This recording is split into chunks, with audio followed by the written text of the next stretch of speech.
My name's RL, or RL Prodz, and I'm from Reading. Music means everything, really. I've always listened to it. It's got me through a lot. Like every day as well, I've listened to so much music.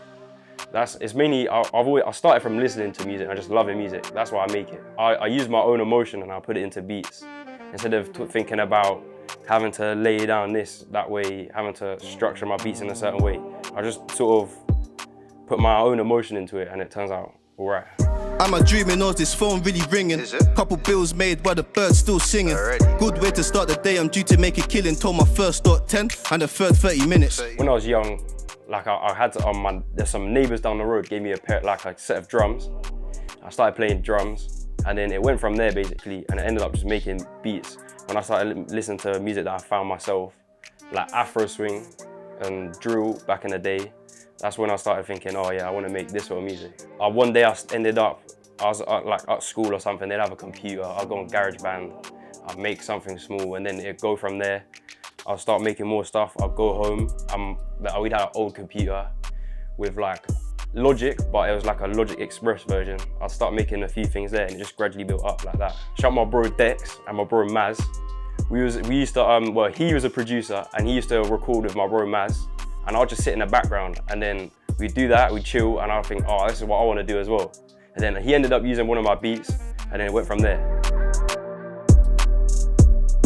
I used to listen to Jimmy. There's a song called Straight Trappy where I listen to a lot. There was a period where I was listening to that every day.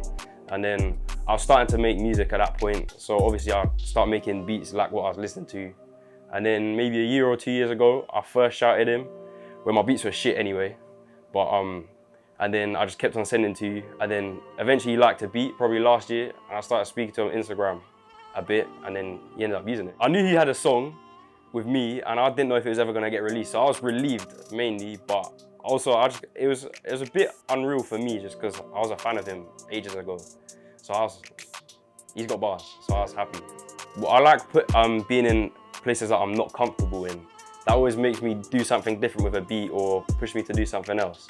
Although obviously you have to be comfortable every now and then, but I prefer working with artists.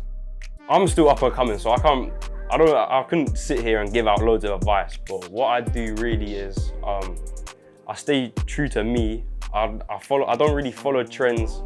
Now, if you believe in yourself, then you don't have to follow trends.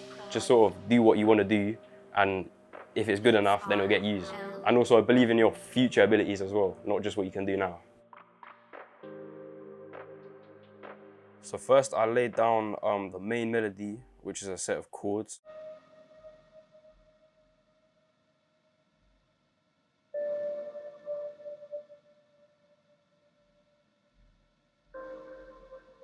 I think the way I made it was, I was online trying to teach myself how to play piano, and I was looking up emotional chords, and that's how I just laid the first one down and then moved a couple of notes just to see it was right. And then usually I'll make my melodies playing it in keys instead of drawing it in. So then after the chords, I got vocals on Arcade. I used one bank for this one specific vocal that I liked, and then I used another bank for another pattern.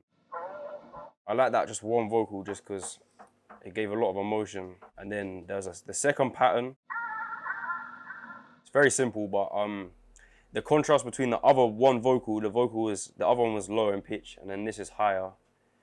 Again, I just thought it brought more emotion out, more feeling into the beat. Then here, again using Arcade, I put it's like a saxophone sound. The final instrument I used was another Arcade bank, but it was using the Passports one. It's like a oriental sounding violin.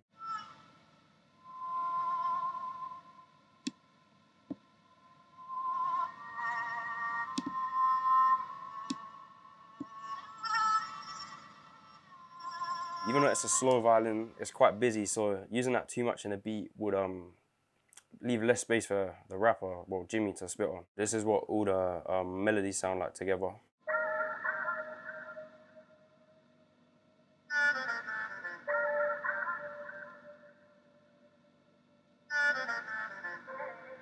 Then there was the drums. So in the intro, I have two different sets of hi-hats. In the intro, I use this.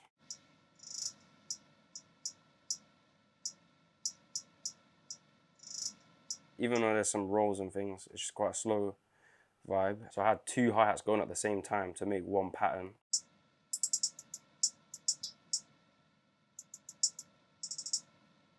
That's more of a quicker feel, maybe give more of a bounce to the beat compared to the other pattern. I added the clap after. For some reason, sometimes I just do the hi-hats first because I can create a more complex like rhythm and bounce with the hi-hats, and then I can use the claps. The claps are more simple, and I just put that in after. This is what all the drums sound like played together.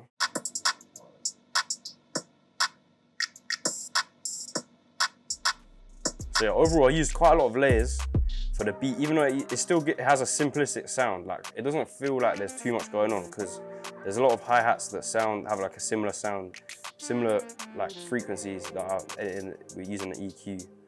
So it's not enough space for Jimmy to spit on. And this is how I made the beat for The Gang by Jimmy. Wrong move. Seen a man get stretched in the coldest weather. He should have known better. Slipping with your mates with no wetter. Now he's drenched up on a cold stretcher.